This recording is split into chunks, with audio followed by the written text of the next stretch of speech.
No, I'm really not supposed to speak to strangers. But we've met before. I know you are once upon a dream. I know you, but look in your eyes are so familiar, and I know it's true that visions are seldom always seen. But if I know you, I know what you'll do. You'll love me at once, the way you did once upon a dream.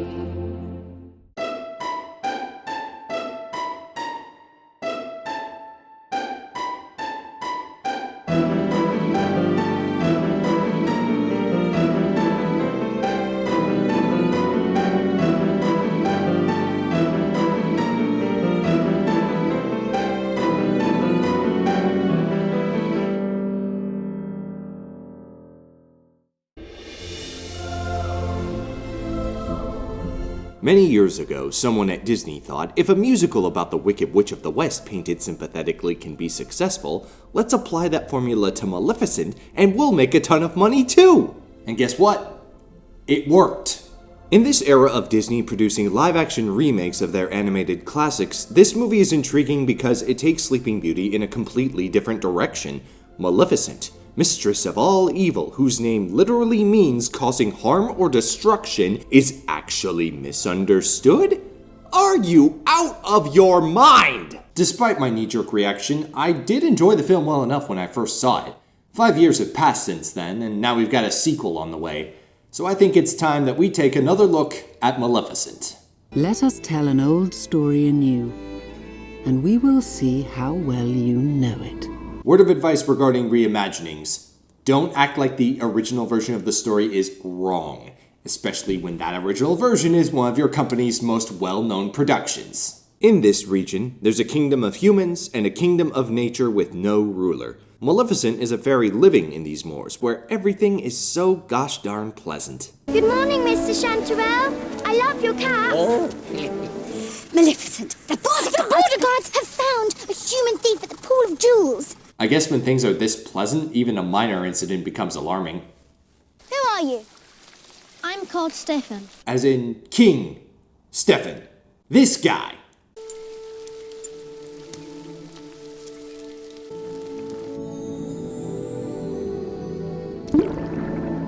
If I came back, would you be here? Perhaps. Ah! What's wrong? Your ring. Iron burns fairies. I'm sorry. And on her 16th birthday, Stefan gave Maleficent a gift. He told her it was true love's kiss. I mean, I knew they were changing up the story, but wow. As time goes on, Stefan's ambitions pull him toward the human kingdom. Meanwhile, Maleficent grows up to protect the Moors from invasion by that kingdom. Go no further! A king does not take orders from a winged elf. That joke wasn't worth a light chuckle from even the kissiest of kiss-ups. You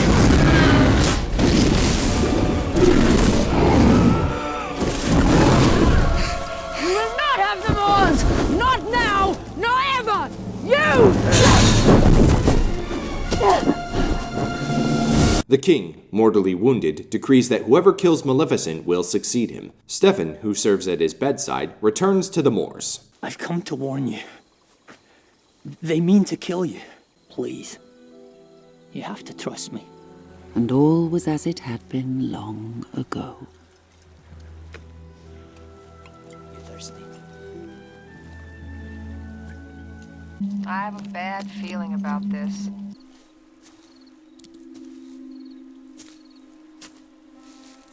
Due to their shared past, Stefan can't bring himself to kill Maleficent. So instead, he severs her wings.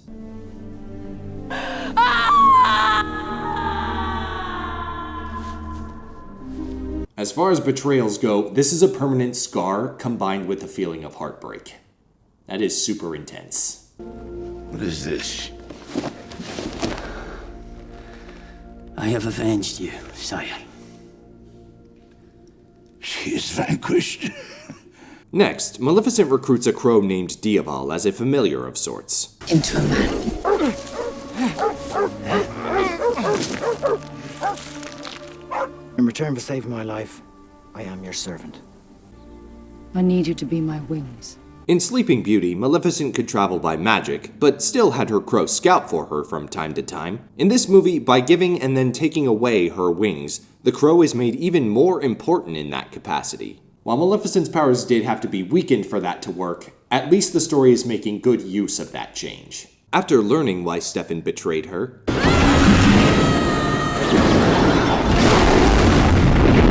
Maleficent becomes the first monarch of the Moors.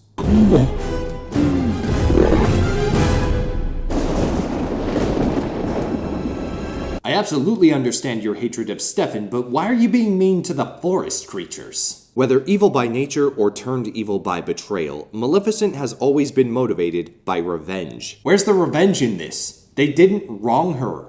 Except maybe the three good fairies, who visit Stefan when Princess Aurora is born. Who sought to foster peace and goodwill. I am not grass of the moorland fair folk. I'm Flittle, your kingship. And I'm Thistlewit, your royalnesses. Yeah, their names are different. I'm okay with that. I'll explain later.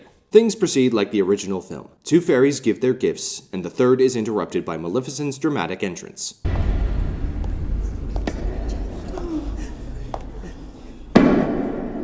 Well, well. The curse follows. Before the sun sets on her 16th birthday, she will prick her finger on the spindle of the spinning wheel and fall into a sleep like death! Doesn't have quite the same punch as... And die! But I do like what comes next. Please don't do this. I'm begging you. I like you begging. Do it again. The princess can be woken from her death sleep, but only by true love's kiss. Yes, it's odd having this come from Maleficent and not the third fairy's blessing. But in this story, Maleficent was deceived by Stefan in the name of true love. Giving lip service to that is a perfect insult on top of an already sinister curse. Stefan has every spinning wheel destroyed, probably damaging the weaving trade for years in the process, and enlists the three good fairies to hide Aurora. We are no longer fairies. We are three peasant women raising our orphan child in the woods. So, no more flying. No flying? No, and no magic. No magic? Yes, you heard. Brace yourselves for another big change. In Sleeping Beauty, Maleficent wasn't dragging her feet on making the curse happen for the sake of drama. She literally couldn't find Aurora. 16 years and not a trace on her. Here, she finds the cottage immediately.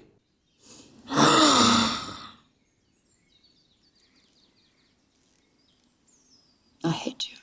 Why would you bother with barely trying to scare the baby when you could just kill her now? But no, the years go by, during which Maleficent and Diaval have to secretly help parent Aurora because the three good fairies are grossly incompetent. In Sleeping Beauty, the three good fairies kind of knew they were out of their element, but they still resolved to do their best. Now, we don't know how. We've never done anything without magic. With this version, There you are. Why are you always hiding? they are just insanely stupid, totally clueless, and the movie's not blind to that. It's going to starve with those three looking after it. And that's why I'm fine with these fairies having different names. One less degree of association with characters I actually enjoy watching.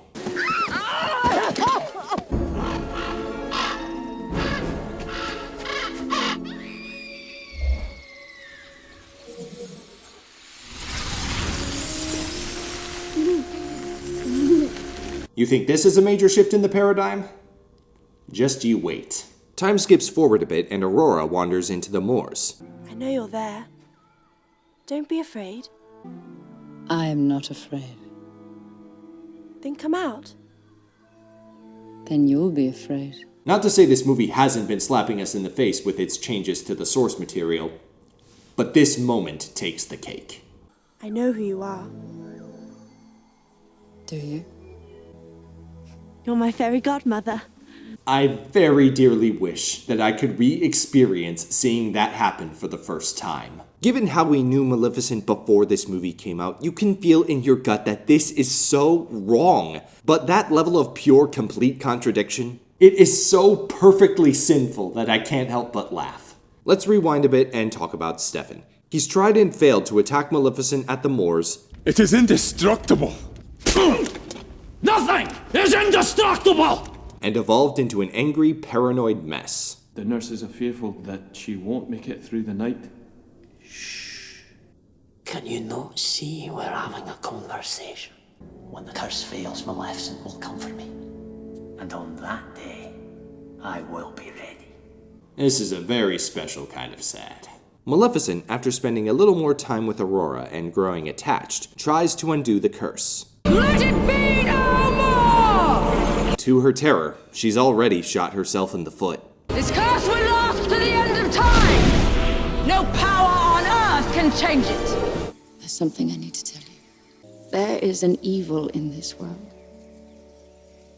and I cannot keep you from it. This is going to be a very tough conversation, I reckon, but I very much respect Maleficent's willingness to actually... I have a plan.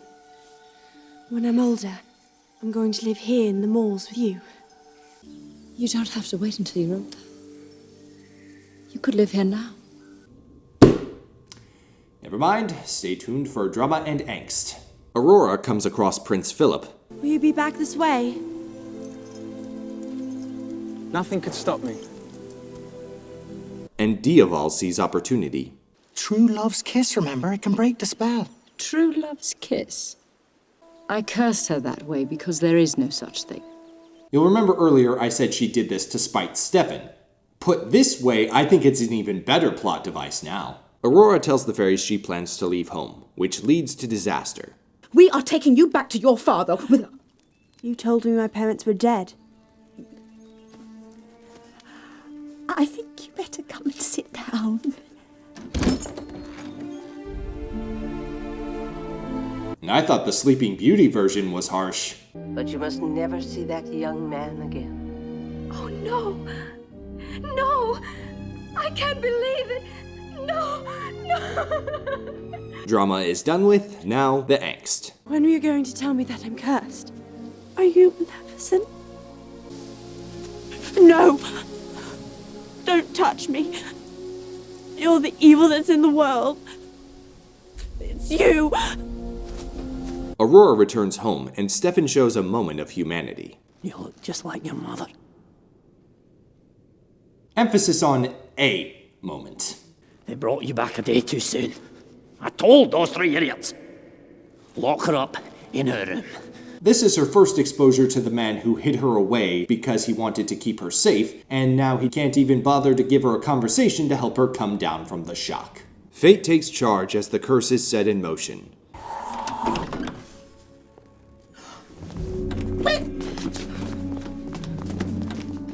Princess! Oh no, by all means, don't try and stop her. Hoping to make things right, Maleficent and Diaval ride towards the castle with Philip in tow. Again, classic Maleficent could have just...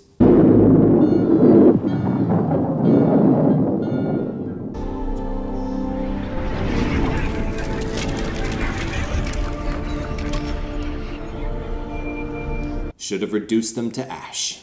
Then again, the one in Sleeping Beauty appeared from nothing, so I guess this version technically is more logical.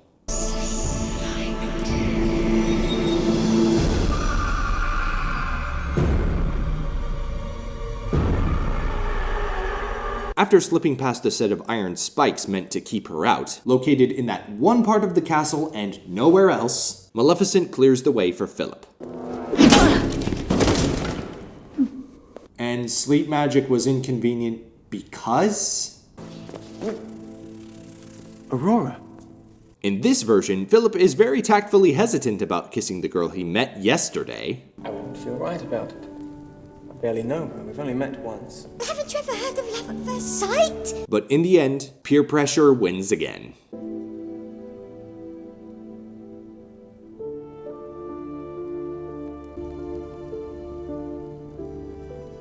You didn't do it properly. Unfortunate for Aurora, but it makes sense that that wouldn't count as true love. But then how is she gonna...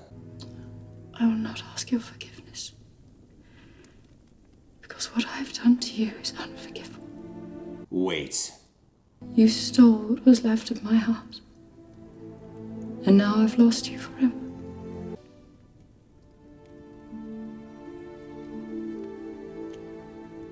Oh my god. Hello, Godmother.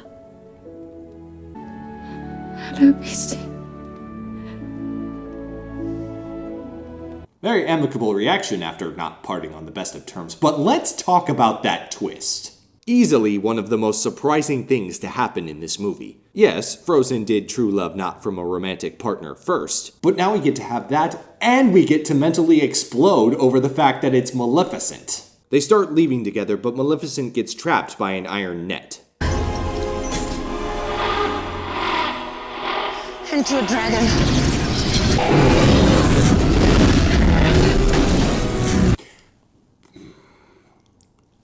I guess given the circumstances, it wouldn't make much sense for this Maleficent to go and all the powers of hell!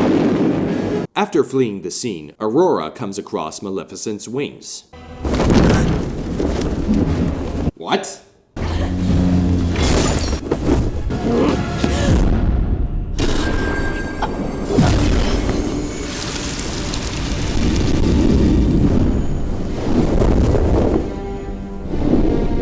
Okay, that moment still kind of works as a, oh, you're gonna get it now, and as a general twist. It's also a cop-out.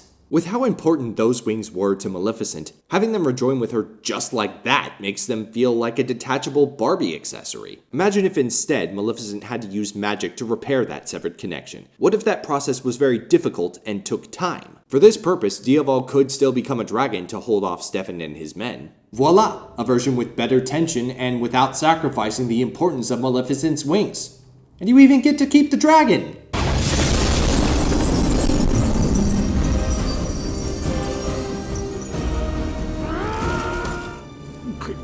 It's over.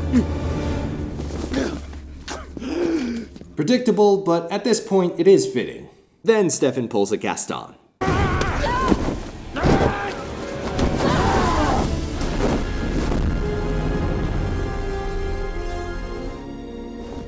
Maleficent brings down her wall of thorns, and the film ends with Aurora crowned queen, uniting both kingdoms at last. So you see, the story is not quite as you were told. Again, guys, this still exists. You don't have to erase history to have your fanfiction-y fun. And I should know, for I was the one they called Sleeping Beauty. My kingdom was united not by a hero or a villain, as legend had predicted, but by one who was both hero and villain. And her name was Maleficent.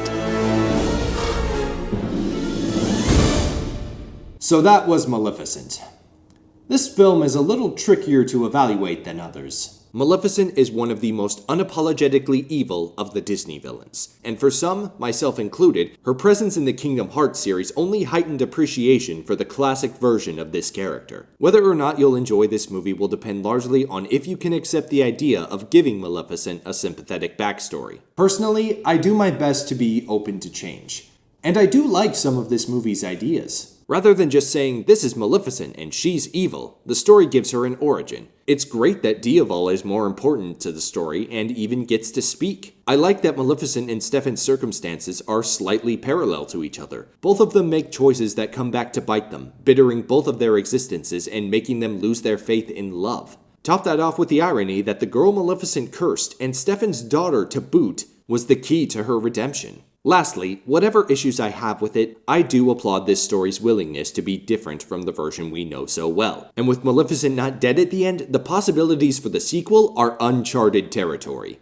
I don't know if it'll be good or not, but I can't wait to find out. But while I do like some of this film's bold choices, it also comes with weaknesses. The curse including this phrase, This curse will last to the end of time! No power on earth can change it! is done to provide inner conflict for Maleficent, but it feels tacked on and unnatural. The three good fairies are a huge downgrade from their animated counterparts, and the movie being conscious of it doesn't change that feeling. Furthermore, certain elements just lack development. The moors and its inhabitants. Visually pretty, but lacking in character. Despite his love for Maleficent, Stefan left to pursue his ambitions.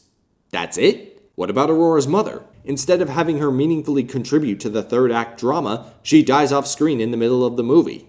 My point is, Maleficent had some cool ideas. With some tweaking, the movie as a whole could have been executed a little better than it was. I won't praise it to high heavens, but it is an interesting movie. One that I felt was worth talking about. And please let us not forget Lana Del Rey's hauntingly beautiful cover of Once Upon a Dream. I can still distinctly remember how crazy people were going for this version of the song before the movie came out. And I'm willing to make the argument that even if the movie didn't do it for you, its existence is a worthy trade-off if it means that we get to have this cover.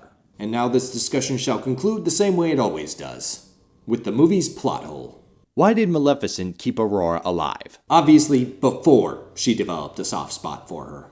Perhaps it was to taunt Stefan. His attacks on the Moors continuously failed, with Maleficent only retaliating, never launching a counterattack. But for all those years, Stefan was constantly anticipating her, and at times it drove him completely insane. Obviously, Maleficent wanted him to suffer as retribution for his betrayal, and she very well might have considered that dragging this out over a long period of time would exponentially increase his suffering.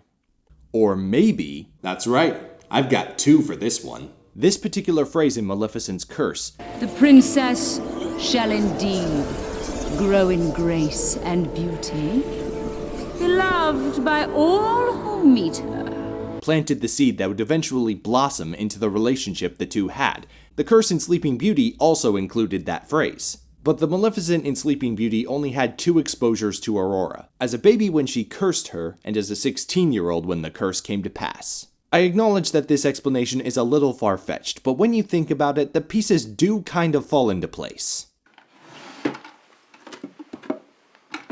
I walked with you once upon a dream.